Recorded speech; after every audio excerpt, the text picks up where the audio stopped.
Ini ngawur. Tapi ada nggak Bu, ijazah? ini polisi loh, saya negara loh, saya bisa memaksa loh. Enggak, negara ini sifatnya memaksa.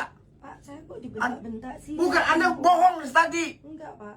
Inilah sosok Veronica alias VO, pihak manajemen UD Sentosa Sil milik Janhua Diana yang dilaporkan eks-karyawan ke Polda Jawa Timur.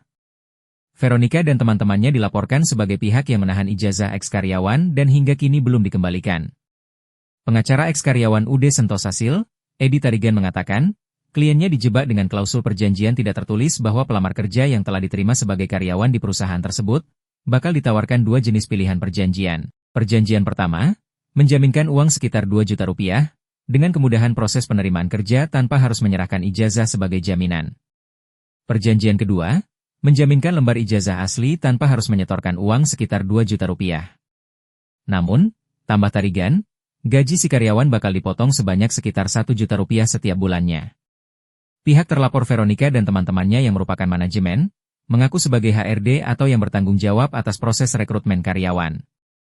Pihak ini juga yang menyita ijazah asli si pelamar kerja sebagai jaminan. Siapa sebenarnya Veronica? Sosok Veronica muncul saat Wakil Menteri Tenaga Kerja, Wamenaker, Immanuel Ebenezer dan Wakil Wali Kota Surabaya Armuji menyidak UD Sentosa Sil. Awalnya, seorang eks-karyawan yang hadir di pertemuan itu, mengaku ijazahnya ditahan oleh Vero. Mendengar pengakuan tersebut, Immanuel Ebenezer yang akrab disapa Nul meminta agar Veronica dihadirkan di ruang pertemuan tersebut. Janhua Diana lalu beralasan Veronica telah resign dari perusahaannya.